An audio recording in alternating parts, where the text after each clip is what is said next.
Hi everyone. Thank you so much for joining us this evening. Can everybody see and hear? Excellent. And we are recording this evening, so hello to all the viewers watching later. My name is Leah. I'm the director of the Ray Center, and this is Tim Smith and Nick Preston. And generally, we all introduce ourselves, give a little history. I think these two folks are probably well known. So I'm going to step right off and say thank you. And look forward to getting to this information. Well, thank you, Leah. She asked me to do this after the employee housing discussion that we had a few months ago, and apparently I'm a welcome speaker to this. So thank you guys for having me back again. But when I was setting up for the World Cup speaker series, I was thinking like, I can't do this without Nick, because Nick kind of helped me think of the whole thing from the beginning. So we'll get into that story a little bit later. But Nick's here to be my support buddy over here and talk more educated about the actual sport, because he coached it for such a long period of time. So we'll get into that a little bit later. Well, it's a pleasure to be here for sure. And this whole business of having a World Cup after 37 years of BBTS and hosting national championships and always declaring to the board that we're going to have a World Cup here. We're going to have one, we're going to have one. And finally, I went up to Tim when he finally got this bid, and I go, God damn it, Tim. I said, God, you landed this one. I tried for 38 years to get a World Cup. You've been here, what, you're 9 or 10 years, and you've got it. And I said, I don't know why I couldn't do it. And his reply was, he says, well, you didn't have the right precedent. so I'll say here to that. Thank you. Amazing ski area precedent. So the agenda tonight, we're going to do what is this, when's it happening, history of the World Cups, history of the freestyle, event expectations, and the athlete expectations. So first off, it's an FIS event, Federation of International Skiers Freestyle World Cup. It is actually presented by United Airlines. That's the title sponsor. There's some other sponsors coming online also. But it's going to be on January 26th and 27th. That is a Friday and a Saturday. It's in 2024. We have it's going to take place on Lower Bobby's Run, so on the sunny side, Lower Bobby's. It's 246 meters long with an average pitch of 28 degrees. Very steep run. Friday the 26th, we have men and women's mogul qualifiers and finals. So that's when they go down one at a time. Can I ask one question first? Sure. Is it going to be live on TV? Yep, we'll get there. Okay. And then Saturday the 27th, we have the women's and the men's dual moguls. That's when they go down at the side by side at the same time. What's special about that? Well, what's special about it is that in our next Olympics, dual moguls will become a medal event. It's only been single run so far, which has been a little frustrating for us mogul skiers, because there's nothing better than having a little runoff of who won the gold medal and then having the grudge match be a little bit of a head-to-head. So the fact that this is now in the Olympics is going to give this event an extra little punch. It's going to make it a little more important to get those qualification points going and to position yourself, because it's a full-on medal event. So we will be the first really ski area, domestically, to be hosting the latest in medal events. So dual moguls is pretty special. First time dual Super moguls exciting. will be premiered as an Olympic sport on this nation's soil. Lower Bobby's, just a little bit of background. Lower Bobby's is named after Bobby Kennedy. He was quite influential in Tom's development of Waterville Valley. He also was good friends of Tom. Tom was a pallbearer in his funeral, and he named Lower Bobby's after Bobby Kennedy because of Bobby's tenacity, fearlessness, and how bold he was. Just a funny follow-up to that, in the 50th anniversary, the whole Kennedy family came out for their first reunion in quite some time. They've been coming every few seasons ever since, so they are very active still in the ski area. So past World Cups, the first World Cup here at Waterville Valley was 1969. This is an actual picture of the globe. It was the finals. It was the finals of the World Cup Series. So they had the globe, and that globe is still on display in Vermont because the Vermont skier won. We had 11 total World Cups at Waterville Valley until 1991, and that's 33 years ago was the last World Cup that we had here. And this is a picture of the 1991 World Cup. 25 years after that, Killington got the World Cup back, and this is what it looks like today. I show this picture only to say, because I hear it all the time, why are you doing freestyle? Why aren't we doing alpine? We can't fit alpine. They outgrew us. You can see the picture here. You can see there's quite a few people there, but there's a few more in that picture. So that was this past weekend. That was over Thanksgiving weekend on Sunday. I was there, and they had over 16,000 people. Yeah, we're not doing that, but we are doing another event. So why did they call this place the birthplace of freestyle skiing? It all started in 1969 when Tom Corcoran started the first instructional program for freestyle skiing. And then in 1970, Tom Corcoran and Doug Pfeiffer, editor of Ski Magazine, organized the first National Open Championship of freestyle skiing at Waterville Valley on February 28th and March 1st. We had lots of freestylers come out of here. The names are abundant, and there's many guys who came out of here and made history in freestyle skiing, but none more than this one, Wayne Wong. Wayne Wong is a remarkable 22-year-old acrobatic skier out of Vancouver, British Columbia, who came east in the spring of 1971 to participate in Waterville Valley's National Championship of Exhibition Skiing. Why did they call it exhibition skiing back then?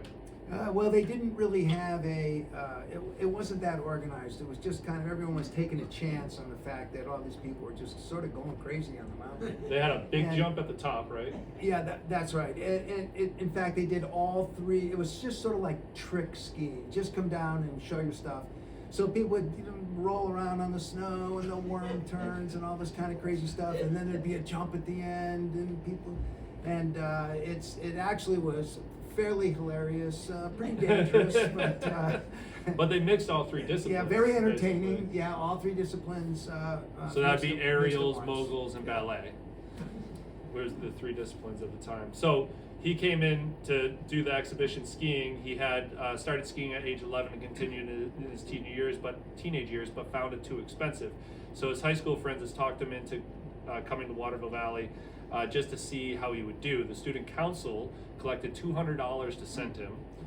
He finished third at the Waterville competition. Within a year, he was a national phenom. The next winter, he returned to Waterville as an instructor and headed up the junior freestyle program, first in the nation. In 1972, he was named by Ski Magazine as Hot Shot Skier of the Year. And from there, he did Pepsi commercials. He's all over the world now. He's still skiing. I just saw an update. He came out here for the Kennedy 50th reunion. Great stories of him being here and skiing Wayne Wong's Way, which is the steepest trail we have at Waterville that is named after him.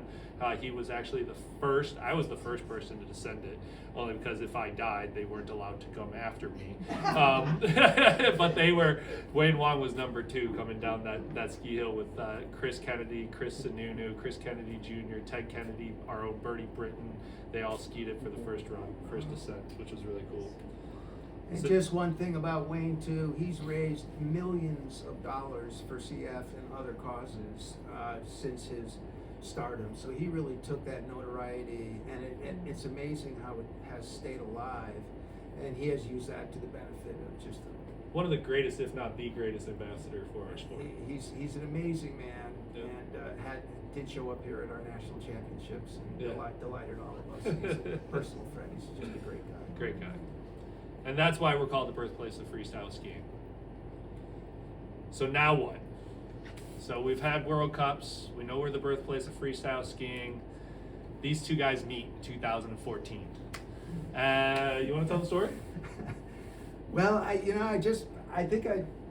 did we just meet out on the hill or in your office? You met in my office. Okay, there we go. Yeah. So anyway, I think Tim's, he kind of saw me coming, evidently knew who I was. And one of the first things he asked me, he goes, hey, what are we going to do with this place, to kind of brighten up the world of freestyle. And I said, well, why don't we take moguls back to Bobby's Run where it belongs? Because we were always wrestling with the mogul course over there with side hill and traffic and everything over there on True Grit. And so Tim's like, let's go. And I think that year we did Rosemary Bowl. We did our little local divisional event there, and building the course was just real quick, an interesting little story. We lost the lifts that day. I mean, it was 50-mile-an-hour winds or whatever it is. You all know what that's like up there. So Tim is driving all of these skiers, really, because when you build a mogul course, you actually groom it first, which Tim did, and you get the whole shape of it. Then you plant flags all along it at certain intervals, and you actually turn them up. That's when you see those checkerboard courses. That's why they look that way. They're really mapped out. So Tim groomed this thing out. We had no lifts. He's running us back and forth to try to get these flags in and get the skiers up there to ski it out. And finally we got it done, and I'm looking up the course. Tim had disappeared, gone back We got the lifts up. to run the ski area. The lift was up and running. We're like, wow, this course is just sick. This is going to be great. Wait till Tim sees this. And then all of a sudden I hear, yahoo! And it's this cowboy coming down. Woo-hoo! Like this. And we just all stopped. Son of a gun. First guy down the course. So we knew he had a friend for freestyle right there. Yeah. So my side of the story is I'm in my office, he comes in, and I'm like, he introduces himself, and I go, yeah, I know who you are. You're Hannah Carney's coach. I know exactly, what you've done in your history. What can we do here? So that part's true. And then you said that you wanted to return it to Bobby's. Yeah. And I had no idea. And I said, yeah. So how do you make the moguls? And he said, we flag him. He's real humble, because he doesn't know. I know very little about setting a mogul course. All I know about mogul courses is I can do it with a snowcat. I can make mogul courses, or I can make moguls with my snowcat. And he looks at me and just goes, who are you? Why are you like, this is nothing near what we do here. And then the first course we actually made was over on Lower Cells, and Wes, his son, and I made it, and we went through the whole process of making the course and flagging it out and doing all of that. So I was very naive to this entire process of making it a real mogul course. But I am absolutely fascinated with snow and with making courses and making these things. So we tried, that year, the next year, we tried to make that into an A course. Yes. I piled up a 30-foot pile of snow at the top of Lower Cells to try to make an A course out of it. And so I've played with this quite a bit. Eastern Championships, I'm pretty sure. Yeah, we pulled it off. We were on the line. We Yeah, pulled it off. absolutely. But there's all these techniques and everything to it, and this guy and his son Wes definitely helped me learn all of those different techniques.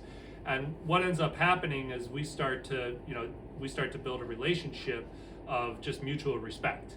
You don't find it that often in sport, where you have this really great mutual respect about both the operations side and the athletic side. Normally they kind of bicker back and forth, and I get that to an extent, but we're all trying to make the product at the end of the day, and I never got that from the freestyle.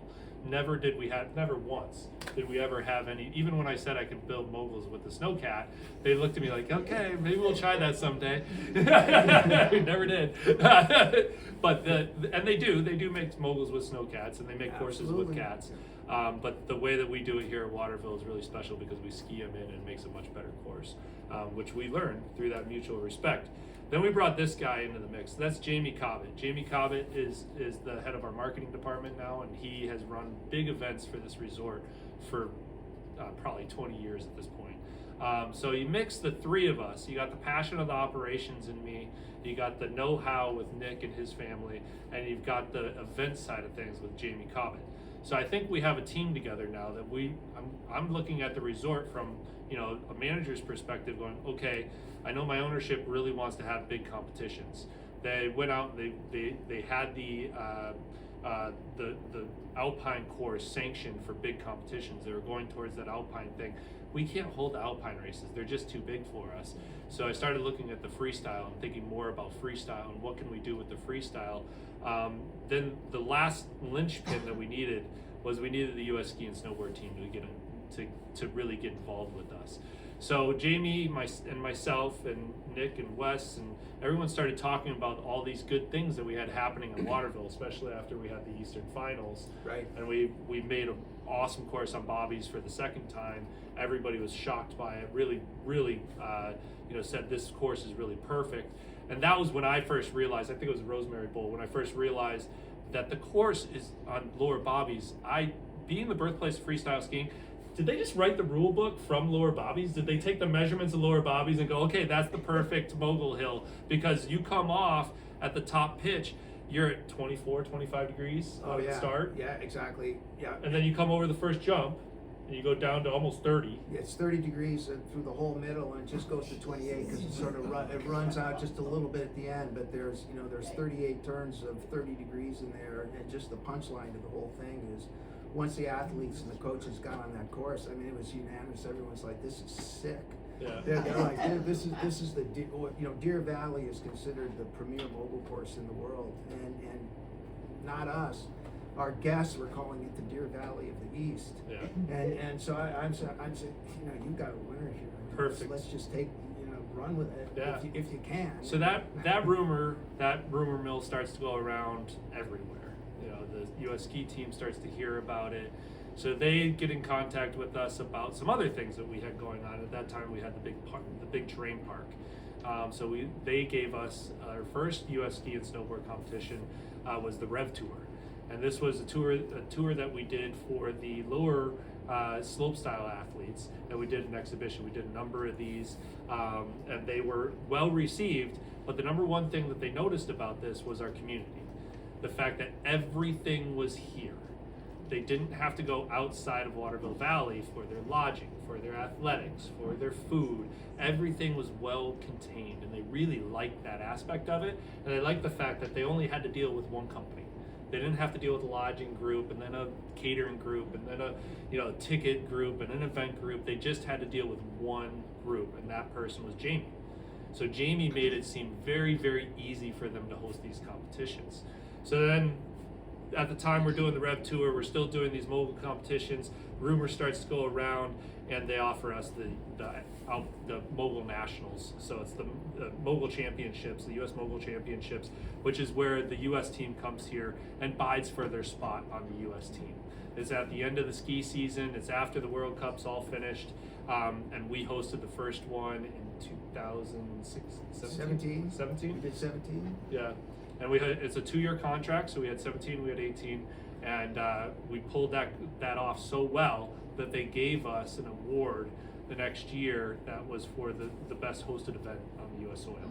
So that was a huge award for us. I thought you were going to bring it here. I should have. I have it in my office. Yeah. I have it in my office. It says Tim Smith on it. But that I'm was pretty just happy great. about it. Yeah, to run into Tim out of USSA and hear our skier guy, he's getting awards. It's like, wow, we're in. Yeah. He's a player with USSA. So then it takes off. Then they ask us to host the Alpine National event the next year, and we had the Alpine National event the following year in 2018.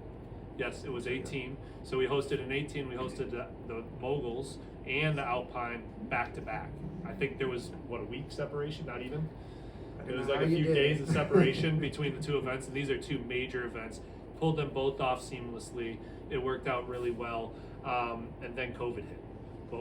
Then COVID hit, and we had a little bit of a reprieve from those events during COVID. We had Alpine Nationals actually scheduled for that March of COVID. So we were going in, we did World Pro Ski Tour as we went into COVID, and then the Alpine Nationals are supposed to be after that, and they ended up having to cancel and move it. So we hosted again, we hosted the Freestyle Nationals again last year, but all along we always had this as a dream. This is Deer Valley. This is what Deer Valley World Cup looks like. They do theirs at night, we'll be doing ours during the day, but that's what 5,000 spectators look like at the bottom. And they've got the hospitality tent, the judging platforms, all of that stuff. So what do we expect of this event? Well, for live spectating, we're expecting about 5,000 spectators on site. We're going to have a vendor village in the courtyard right outside of admin. There's going to be a vendor village of all the different sponsors that we have and ski groups, and it's fun. It kind of adds to the environment. Makes as you arrive into the resort, you're going to have this cool vendor village that's there. Opening ceremonies are planned to be in Town Square. Closing ceremonies are planned to be up at the Freestyle Lounge. This will be a ticketed event. And a lot of people have asked why are we going ticketed? It's going to be some cheap ticket. It's not going to be expensive, but it'll be $5 or something. And the reason is that way we can set expectations for the event.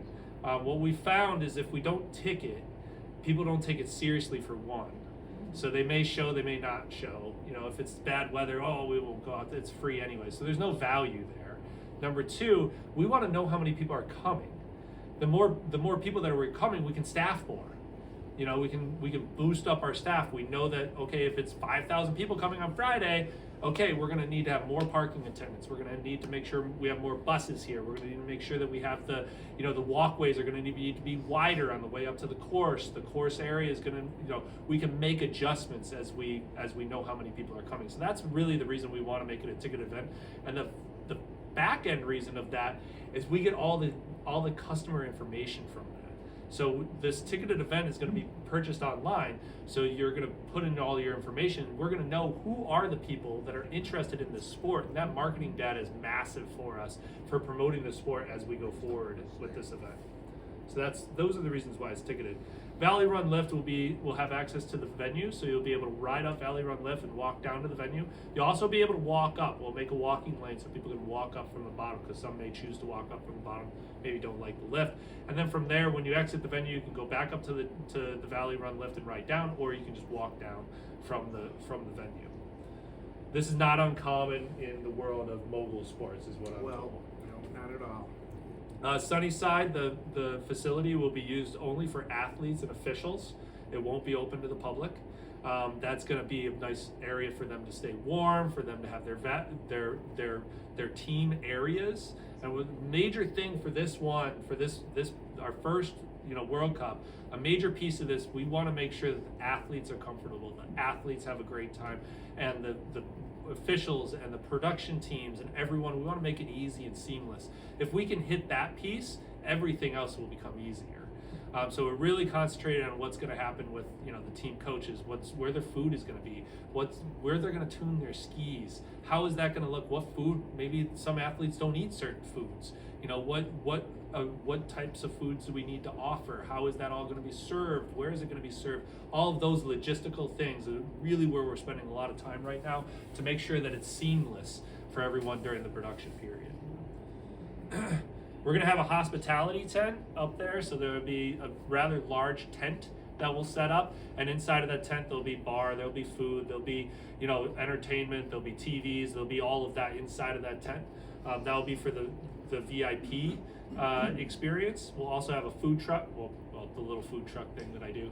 We'll have that little food truck up there with the food and everything off of the food truck. And we'll also we're actually going to bring up bathroom trailers instead of outhouses. We'll have full bathroom trailers that will be heated to make sure that part of our life isn't quite as uncomfortable as it could be. TV production will be in the admin lot. Additional busing around town and in the parking, and we're going to plow out some of the field back behind your guys' place to make sure that we have adequate parking. We do have adequate parking from what we can see around town for what we expect for those 2 days, but we're going to definitely make sure we back it up. We've already contracted with Durham for them to be on call. We're looking for additional parking spots down Valley. You got a nice field, right? But that's another reason why we want this ticketed event, so we can know exactly how many cars, how many people, all of that, so we can gear up and make sure that we're right. So that's the live event. TV production, there's 7 on-hill cameras. There's a fiber run that we ran, a 48 strand fiber run that we ran all the way from the administration building to Lower Bobby's. We've already ran that this year. We also ran high voltage cable in the same ditch, and right now, currently, those fan guns that are running at the bottom of Valley Run are running off of that fan gun system. So it kind of did a double for us, which is reducing our energy consumption significantly. But more importantly, it's allowing us to better utilize our water right now, and we're making snow on all of Valley Run, which normally takes all of our snowmaking capacity, and we're doing 3/4 of Tyler and Lower Tippy right now. So there's another benefit to this event. We also ran that 480 power throughout Lower Bobbies. So when we make snow in Lower Bobbies, we're going to be able to use those same fan guns that we saw High Country, the success with High Country recently, the success we're having right now in Valley Run. We're going to use those same fan guns on Lower Bobbies. We're going to put 2 of them at the very top. We're going to have 3 at the work row blowing over that 30-degree pitch, and we're going to have 3 more in the base area blowing the finish corral and everything. This will load up a lot more snow onto that run, allowing us to make these courses better, easier, faster than we ever have before. So that's some of the infrastructure that we've done already. The SAT truck, production truck, and dual pack generators will pretty much take up the entire administration parking lot. So it's a full semi truck that slides out like a camper and slides out of the side. I actually was at Killington last weekend, and I was able to sit in the production studio while they were making the TV show, and I watched Michaela Schifrin's gold medal or first place finish from inside the studio, which is really, really cool. But it's this big slide out, and they have a production inside, and they have directors, associate producers, real knowledgeable people of the sport, and they're live streaming. So they're doing a live world feed out to all these people, and they're taking all of this stuff and cutting it up and making the replays and doing everything live right there in the trailer. That's going to be at admin. The production truck is that, and then the SAT truck is actually a satellite dish truck to make sure that that feed gets out. If our fiber goes down, if anything happens, we've got a satellite that will beam that thing out to space.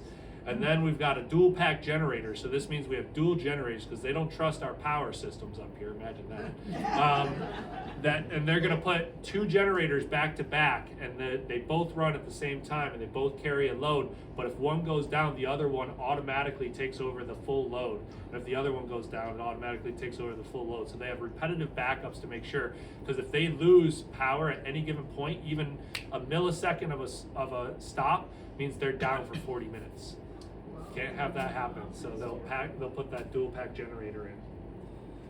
CNBC will be the broadcast network. We will see 1 to 1.5 million views on CNBC on their broadcast. Outside television will record 15 to 16 hours of coverage that will reach 30 to 40,000 views. And this is the big one. The live world feed by Infront broadcast to 20 to 25 countries with an expected 10 million views. In those broadcasts, the resort will have a resort report that will be on rotation, and will consist of a 45 to 60 second commercial of Waterville Valley. That will be on rotation that all these people will see. This is the viewing schedule. Men's and women's moguls will be live streaming on Outside Network and on demand on Outside Plus at 2 p.m. on January 26th. On the 27th, it will be the same for the duels. And this is what's really cool. On the 28th, so Sunday, the next day, it will be on CNBC. So we can broadcast this up at the Freestyle and have like the day after party. So that'll be kind of fun. So it's not live on CNBC, but it is live on Outside. What's that again? Outside? It's not live. It's not live on CNBC. CNBC will be an edited, cut down version on Friday and Saturday. That will be on Sunday. It's on Friday and Saturday. But on demand, it will be out on Outside Network on both Friday and Saturday, starting at 2. Outside Network meaning? It's Outside Network is a broadcast network. Oh, okay. Yeah, And I think wasn't it free to get that? It's not 100%. I don't honestly know much I about think I signed up for Network. Outside. I don't think it's And we costing saw anything. all No, of we the watched all of Killington Killington World Cup outside. last weekend. They showed That was the just beautiful. whole thing, and now that we have it, we can watch all How the do you skiing, access that? all winners. You just just search it outside. Actually, yeah, you Plus. can just go on Outside Network and just go over to And watch. just, I know. follow the instructions, And then and it's it'll a give you- fabulous network. I was watching. I love how these two are more technologically savvy than I am. and I have no idea where to get it. These Oh, guys. I was watching big We can waves, download another app. surfing these 50-foot waves. Yeah, This is a just cool stream it, and network. it will give you all the alpine racing, all the freestyle, and probably a lot of other outdoor sports. Yeah. So it's really worth it, it's really fun, and you're seeing everything live and Yeah. right up front. And there's also the Stiefel U.S. ski team report that's going to be on CNBC every Saturday, every Sunday, half-hour report on what's happening in the U.S. ski team. So definitely check that out on CNBC also. It's the U.S. ski team's doing a really good job right now with promoting and getting more World Cups. We have the most World Cups in history in United States soil. We have a Nordic event happening in Minnesota. We have this event. We have the Killington event. We have Beaver Creek happening this weekend. It's just one event after another, and it's really because the U.S. ski team's trying to bring more promotion to the sport, and this is how we get knowledge out there. You know, I believe in next level. Everyone sees next level, Waterville Valley. Next level to me is all about taking yourself to that next level, and in order to do that, you have to see what's at the top. You can't have a pyramid if you can't see the top. You have to know what's up there for you to aspire towards. So this inspiration of having this type of event, that inspiration on our children, on everyone here to just get out there and enjoy the winter is really why this attracts me and attracts what the marketing power is behind this, in my opinion. And I think the U.S. ski team is doing a phenomenal job at that right now. So let's jump into what the course actually looks like. This one might be a little hard to see up there. Look at that, it's all white. That would be a good thing. Yeah, so, yeah, thank you. Okay, so this is the top, this is, Sunnyside is down here, Valley runs over there, and this is the top of the mogul course right up here. So at the top of the mogul course, there'll be the start gate, there'll be a little start area that for the athletes to stay warm in. It won't be heated, but it'll be like a tent for them to just get out of the cold conditions with.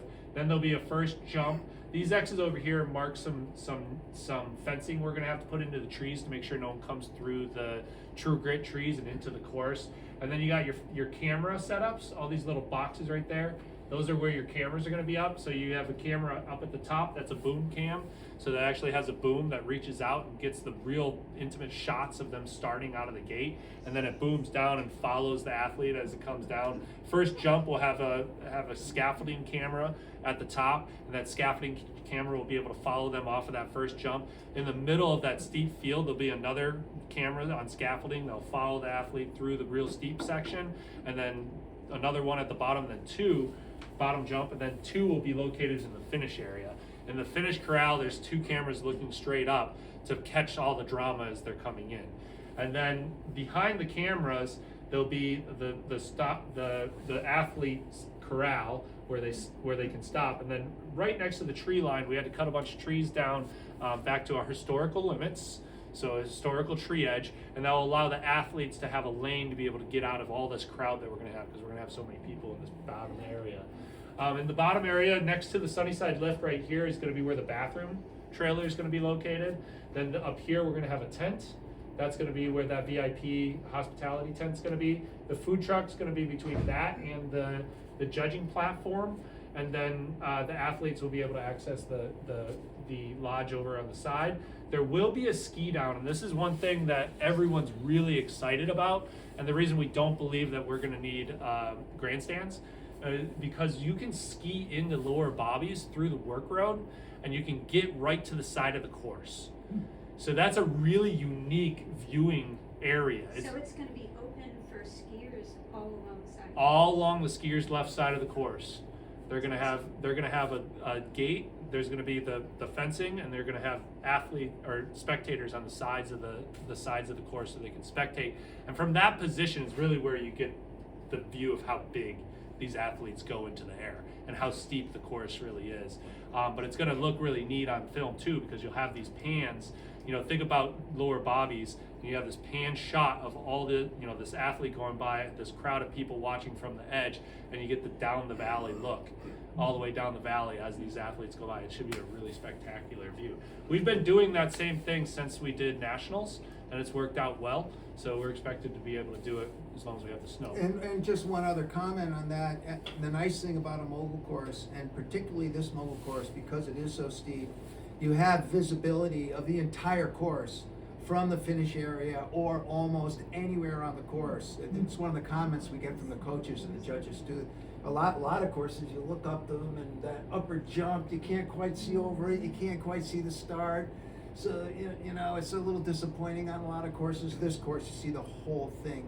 So even when you think about GS or often slalom, maybe slalom you can see the whole course, but the nice thing about mogul skiing is you see everything. You don't miss a thing. And this course is The really cool particularly thing nice about this it. base area is we have one entrance in the base area. You come off that Sunnyside lift, and it basically creates a natural barrier there because you're up on that little platform.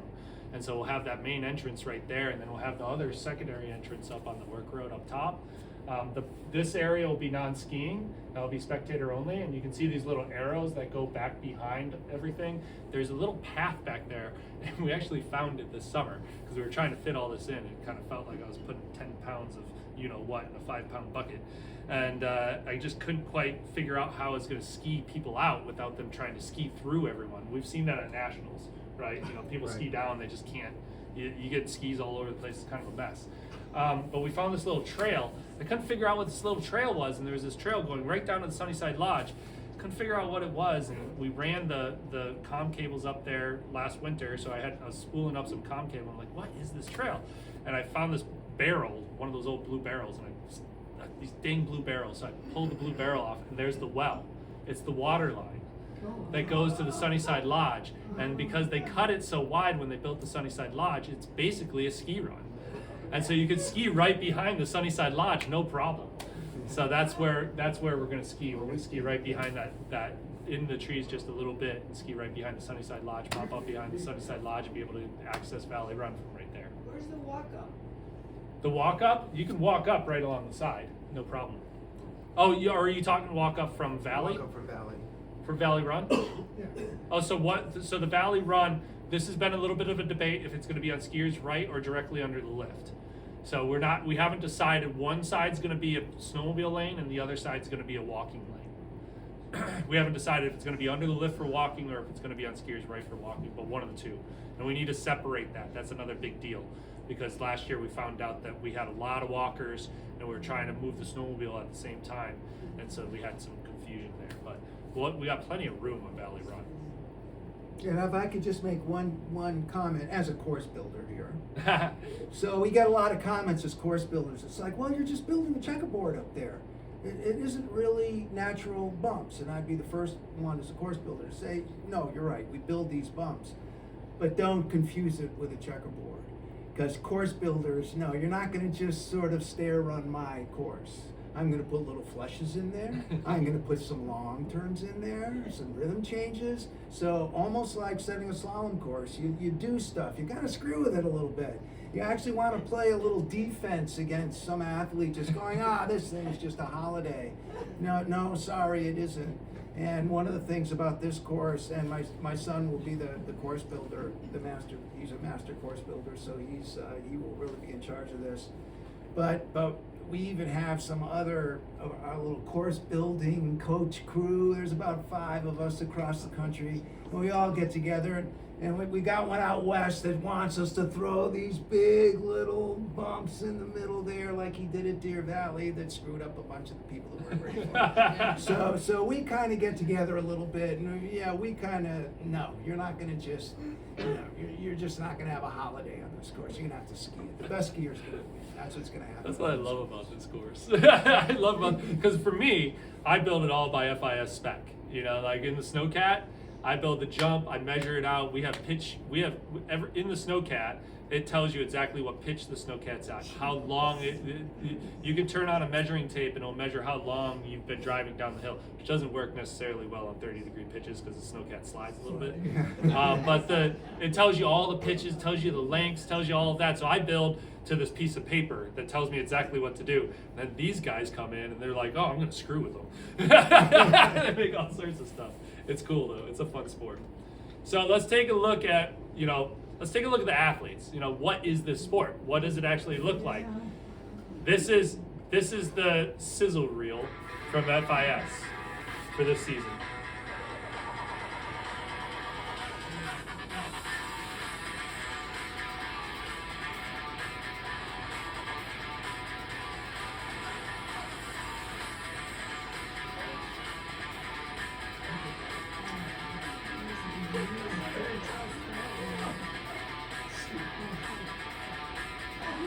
Here we are.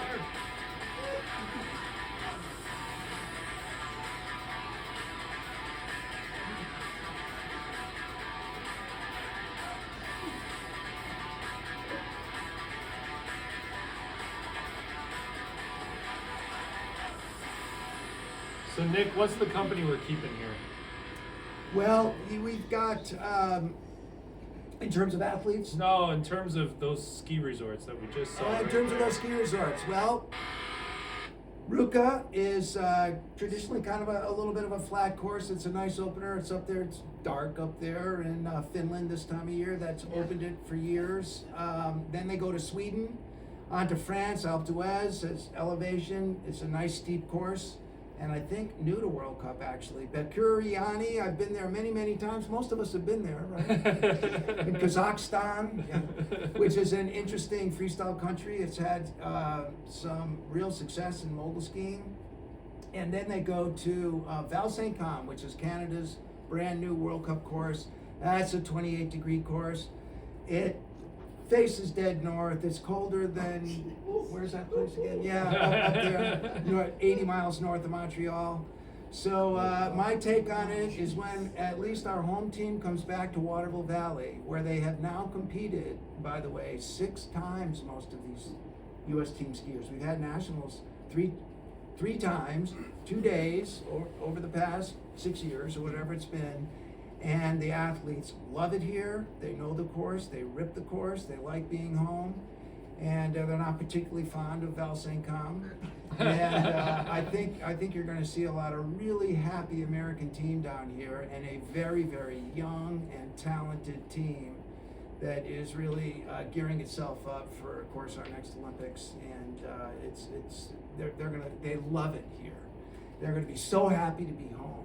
And yes, we want to roll out the red carpet for the rest of the world also, because these athletes are a very, I don't know how to put it, sort of a high cut of athlete, and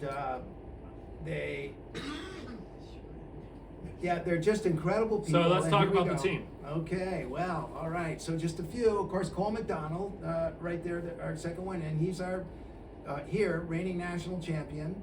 And we also have Jalen Koff on that list, who's our... She's won everything here. She's won everything here, so she's pretty undefeated. She'd like to take that to the World Cup, too.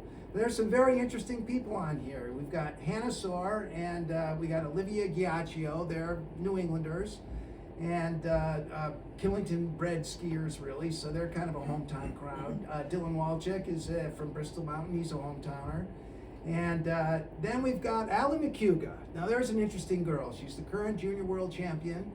She has a sister who's on the national alpine team and a brother who's on the national jumping team. So I imagine she feels a little more pressure from the siblings than she does from the rest of the team. And then you have Liz Lemley, 17 years old, has already won a World Cup.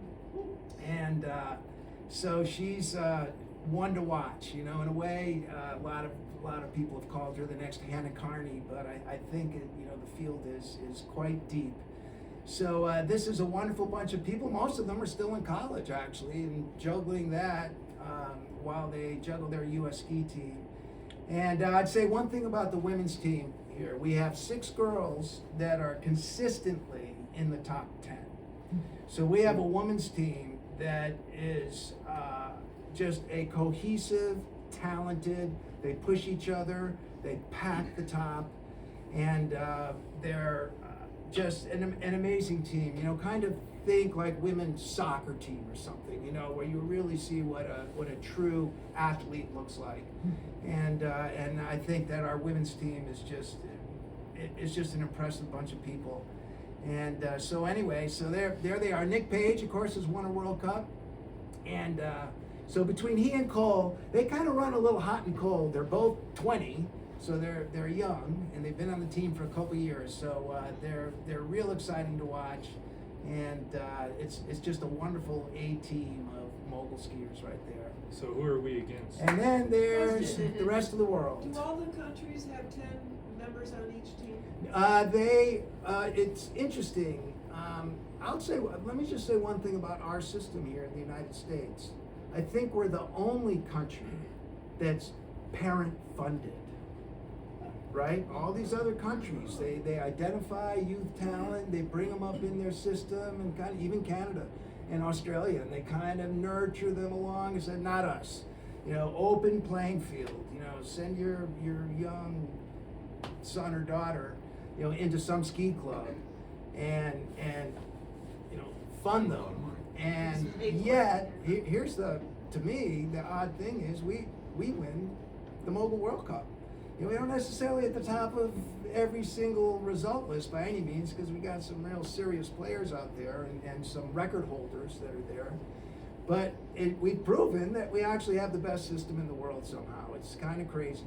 It's sort of maybe bad news for parents that would rather see our national team sort of pick up the expense. But thank you, all of you parents that have funded your children. Maybe you were funded yourself.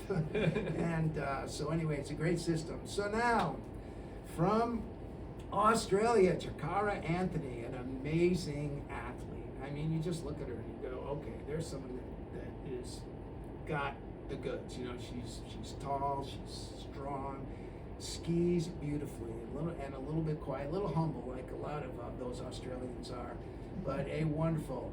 And there's Perrine Lafont, probably has won more female World Cups right now than any other woman. She's from France, and she's an eloquent and warm-hearted person, and I hope you get to meet Perrine, and watch out for her. She's here to win. Henri Kawamura from Japan, 17 years old, won a World Cup at the age of 15. So watch out for her. Yeah, and Avital Carroll. Now, we bring up Avital. She's actually a Stratton-bred skier. She's on the Austrian team right now. Our team is so deep that she scratches on her own team, but she's got Austrian citizenship, so she skis for Austria. She's bred in Stratton. She has a huge family. She's going to have a big cheering session here. She's kind of a hometown girl. Has skied on this course a lot, but you would be cheering for another country, but nonetheless, I'll always cheer for Avital. And okay, in the men, watch out for Hiroshima, or the Japanese in general. If you want to see maybe how dangerously a team can ski a mogul course, watch the Japanese. You know, they just are nothing held back, and they win with that kind of aggressiveness for sure. So Akuma is an amazing skier. Mikhail Kingsbury, oh boy, what, 80 World Cup wins? I mean, he's a phenom. He's a beautiful, beautiful man, eloquent. I hope you get to meet Mikhail. Yeah, he's from Canada. He's a Quebecy, where I think in Quebec, when Mikhail skis, it's actually, freestyle is a bigger sport than hockey up in Quebec. So he's a wonderful fella. Matt Graham, another Australian. He wins World Cups. He and Mikhail are slugging it out consistently up there. And then one more. From Sweden, the current gold medalist, a young, I think he's 20 now, but just a Walter Wahlberg, an amazing skier. He's kind of big and strong, and he just hammers that course. He's one of those skiers that you'd swear there wouldn't be any moguls left by the time he comes up. So they're all exciting. They're all exciting to watch. They're really tough to beat. They're really hard to beat. These are the people that seem to walk off with a lot of the gold when it comes to the World Cups. So we won't necessarily be cheering for them, but we're going to roll out the red carpet for these world-class athletes. I mean, I just want to let you all know, as someone that's been to World Cups and been to the Olympics, what it is when the world shows up. You know, it's pretty. It's just exciting. There's a vibe. You know, there's something that happens to a ski area, and where there's snow, there's so many nations ski, and when they come together on snow, and you notice this, everyone's a friend. You know, I'll take aerials for this. You know, our worst enemies are our friend. You know, the Russians and the Czechs. We're all chopping the hill together. Yeah, I'm going to land where you're going to land. So let's work together. You know, and I think that it's incredible to invite the world to a ski area. My little motto is where there's snow, there's world peace. So let's welcome the world. Awesome. Well, I'll take any questions you guys have. Tim, I'm wondering, how are you going to balance the people that are at the mountain just for recreational skiing that weekend, and then the ticketed program, and how, I mean, who can access the course area? Yeah. So everybody that accesses the course area will need to be ticketed. So we'll have a credential at the top and at the bottom. Like I said, it won't cost hardly anything, if anything, but they will need to have a ticket to access into the facility. And so if you're riding up Valley Run and you get off at Valley Run at the top, do you take a right? Is your access Yep. to the venue to the right? It will be down the bottom of Chow. Yeah. That bottom Yeah, area of bottom Chow. Yep. Yeah. And then if you're coming down from the top off of True Grit and cutting across over to the top of Bobby's Run? You wouldn't be able to it would be Upper Bobby's Run, You go not True from Grit. Upper Bobby's Yep. onto True Grit. You go Wait. Upper Bobby's to Site. Right. And then Site, Yeah. there's a work road that you take you turn right onto the work road, and that's where we'll have a person right there, just making sure they check credentials once again, and then they'll come in from that And side. that will be the only access to getting on the course, or beside? Getting to beside the course. I mean, you could walk up from down below. You could also walk Yeah, up they from can down walk below. up. Yeah, I wouldn't recommend it. It's very steep. Right. Yes. Any other questions? Go ahead. When do the tickets go on sale? I don't have that yet. We gotta finalize what we're doing for pricing and get it up. We just got the ski resort open, so we still have that logistical piece to put on, but it'll probably be sometime right around the new year. Yep. Is it a two-year contract? This is a 2-year agreement, correct? We have it for 2 years, hopefully forever after that. And the other interesting thing is we will have the U.S. Mogul Championships again in March. So Yeah. So Tim, I don't The know. course won't go to I know how waste. you're gonna Get your money's worth. Yeah, we'll get money's worth out of that course yes, this year. yes, that's right. Of course, it will be rebuilt. You know, Of course. But nonetheless, we'll have that nice stockpile of snow. It's very, very exciting. Yeah. Go ahead. What jobs do you have for volunteers? Oh, I was waiting for someone to ask for volunteers. Thank you. We have so many jobs for volunteers. You can sign up by emailing marketing@watervillevalley.com. And please do, because we need a lot of volunteers. We're going to need a lot of people to help out with everything from the coursework to the production assistant to the all these different little jobs that we have all over the course, which makes it really fun. We're gonna have a volunteer coordinator that their job, all they are, we already have her, but their entire job is just getting the volunteers and making sure it's a great experience to volunteer at too.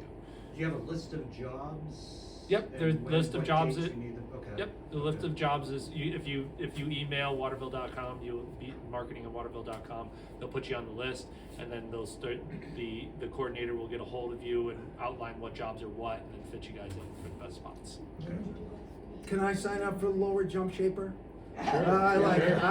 Jump sweeper. I stand on the lower jump, whew, 80 feet. Ooh.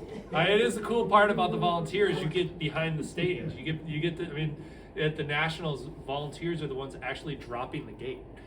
So they actually launch the people going forward. I mean, it's really cool. You get to be up intimate with the athletes. You get to meet people. You get to meet the production crews. You get to talk about all the cool stuff that they get to do. There's an added benefit to volunteering for these events that it just as Mike Fergal likes to say, you kind of get to peek behind the curtain. And that's really where the magic happens, and being able to see that is really neat. So highly encouraged. We need lots of volunteerism. Thank you. On such a steep slope, how much base do you need to build up to make it work, and how do you make it stick? That's actually a very good question, and some of this weather recently has gotten me kind of nervous because what was that? Maybe the first nationals. I don't remember, but we made the snow, and as we're making the snow, we get scared of avalanche danger. And we got to a certain point where we had so much snow we were scared of avalanche danger. So I went up with the snowcat, and I was going to knock the tops off. So you take the piles and you knock the tops of the piles down, try to spread the snow out evenly. The first pile I hit started the avalanche. And I went for a ride in a winch cat that pulls 5 metric ton. It took me from the top of Upper Bobby's and I landed on the work road before it stopped. It's one of the scariest things I've ever done on a mountain, taking one of those down for a ride. But it's a good question. So what we do now, won't make that much snow with the crust layer underneath, but if we do have a crust layer, we're going to run the snowcat over it a bunch of times, break it up, try to get some adhesion, blow wetter snow, heavier snow, and then lighten it up. There's all sorts of snowmaking techniques that we can use for that. The depth of the snow, I would like to see about 3 feet throughout the course. That way I know that I have enough snow that I can make the jumps with. I know I have enough snow no one's going to blow through to a rock. I thought I had that last year, and if anyone skied Lower Bobby's in the spring, we had a rock pop up in the middle of the course, like 2 weeks after the event. I thought I had 2 feet, 3 feet of snow on everything. Then there's one rock that was in the middle of the course. So I moved the course over a little bit for this year. We're going a little bit more skiers left this year than we went last year. And that should help us get away from that one rock because it's right in the middle of the head wall and there's nothing I can do with it. I can't get any machinery there. I could light it up with dynamite, but that cost a lot. You might have asked that question if you're also know about avalanches, that anything over 25 degrees runs the risk of avalanche. You know, that's kind of when you go to those avalanche clinics, you know what they tell you. So yeah. when you're out back. And it's 25 to 30 degrees is the most dangerous. That's right, and where you get, because it sits there for a while. Yeah, if it's steeper than that, it just runs. But if it's in that zone, as Tim is saying, so mogul courses are frequently subject to that kind of thing, and so we do have to kind of watch out for what kind of layers are being building up. built. Yeah. So yeah, it's a challenge. On the other piece of what we do when we build the course, we build it like a mound. So if you're looking at the profile of the hill, you know, the profile like this, looking straight down, the whole course will build up like a mound like this. So I'll do runners on the side, and I'll make these what we call windrows, which basically are like, you know, when you're a kid and you have bowling and you have those the gutter protectors. Basically, I'd make those first, and that way my snow stays in the middle, and that's how I keep the snow in the center of the course. Yeah. But yeah, it's a technique. It's fun. It's going to be amazing. It's going to be an amazing cup. And, Yeah. and after 33 years, did you say? 33 years since the World Cup's been here. We're back. Waterville is back. Yeah. On That's the huge. world stage. That's huge. Well, thank you guys very much. I appreciate you listening to me. Thank you so much. That was great info and a bunch of extra added bonuses for everyone. So Thanks, Leah. yeah, it's great having you back for speaker series. And especially to this, you know, I just love how I said, Tim, you know, this is really about taking a chance on something. Yeah, this isn't a given. There's a lot that goes into this, and you're laying it out for all the world to see and experience. And just like the TV crew, I like how those TV crews, those satellite crews, there's no failure. You know, there's no way they fail. You know, they every now and then your TV goes down, I suppose, but so that's going to be us. Yep. You know, that Exactly. we're in that game now. And We it's just pretty won't fail. exciting. It's challenging. Yeah. But that's sports. That's where we want to be. Absolutely. Thank you again. And real quick, while I've got folks here, our next month's speaker series in December is next week. So it's just a little back December 6th. We have Bob Cottrell coming to talk about harnessing history. It's about the New Hampshire State Dog. So if you feel like going from really exciting skiing, you can go back in history. Puppies? Is it I gonna bring a know. dog? Fingers Puppies? crossed that there will be puppies. Puppies. And then that will just make everything good. Maybe not quite as exciting. Anyway, thank you all again, and this will be on our website in the next couple days. I'll put a link to it on Waterville Valley News and Views again. Awesome. Awesome. Thank you, Leah. Thank you.